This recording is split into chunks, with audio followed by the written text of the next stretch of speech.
Hello, everyone. Welcome back to Lion of Silicon Valley. Just in case you're not familiar with our channel, we talk about startups, technology, and innovation. So if you're passionate about this kind of content, please like and subscribe. Why is innovation important for companies?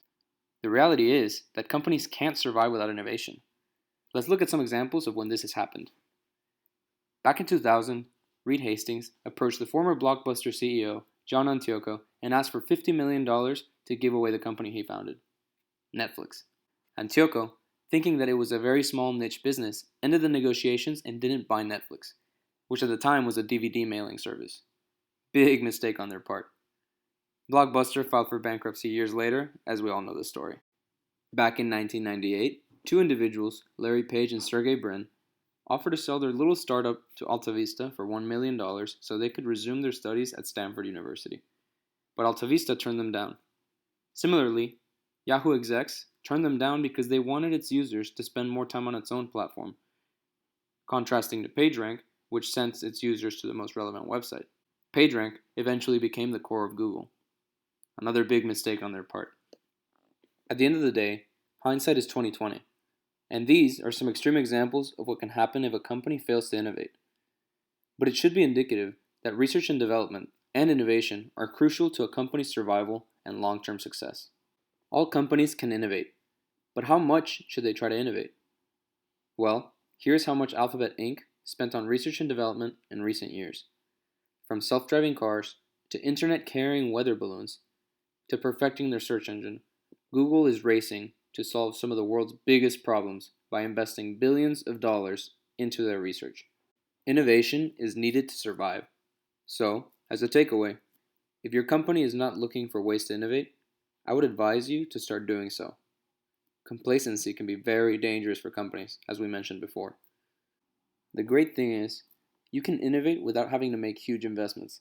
Sometimes, it's as easy as joining a new popular social media platform, designing a more modern website, or hiring someone who's familiar with online ads to help drive more customers to your website. Whatever your idea is, find ways to adapt to the current environment, but also think about how you can change the status quo. How can you make your company, your industry, and the world a better place? When you create value, people are attracted to it. Innovation is scary, most likely because taking a leap into the unknown with a high probability of failure and loss of investment is terrifying. But even if your attempt to innovate fails, you can still learn a lot from failure. Since we've been using Google as our example today, we'll continue to talk about this company. Google has killed many products that could have been amazing, but for whatever reason, customers did not like them or did not normalize the use of them. They even call it the Google graveyard. So if you look that up online, you can find lists of all the products that were killed by Google. So if one of the biggest companies in the world experiences failure, you should not worry about experiencing failure because you're sure to learn from it. Now, I know you wouldn't be listening to this video if you didn't think innovation was important. So thank you for listening this far. It takes a lot of bravery to be innovative. So I want to encourage you to think of ways to apply this to your life or your business. Tony Robbins, a very famous motivational speaker who has coached extremely successful people, says that success leaves clues.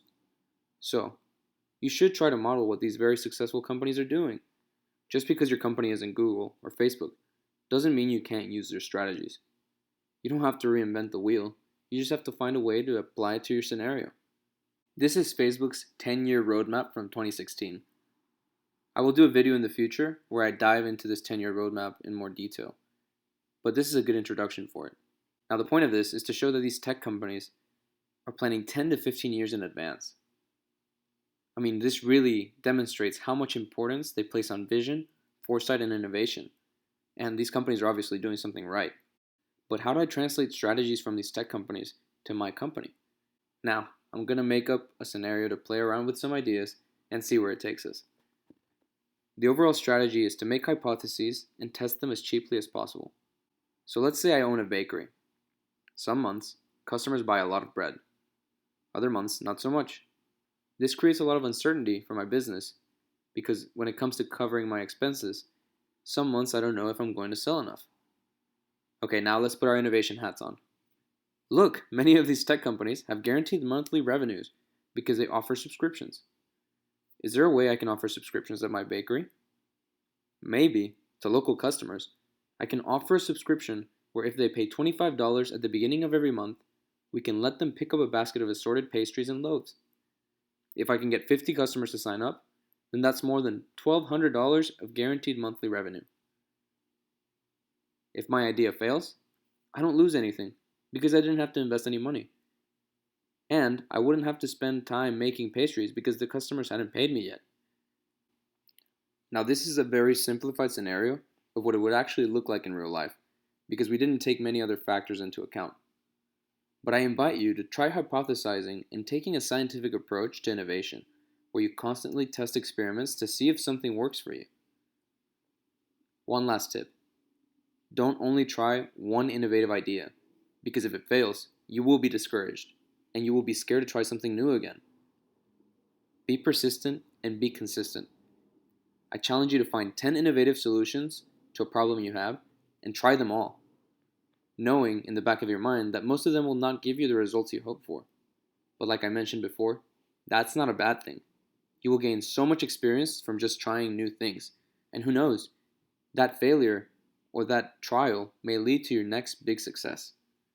So let's recap the video. 1. Innovation is crucial for the survival of companies. 2. Innovation is scary, but try it anyway. 3. Take a scientific approach to innovation. In other words, hypothesize, test, fail or succeed, then hypothesize again, and test again until you get the positive results that you desire. And 4. Don't get discouraged. Be persistent, be patient, and go out there and innovate.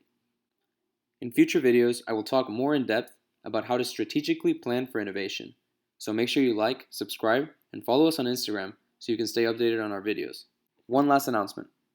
If you're interested in joining a private network of entrepreneurs, please email us at lionofsiliconvalley@gmail.com and we can gladly give you some information on how to join our group.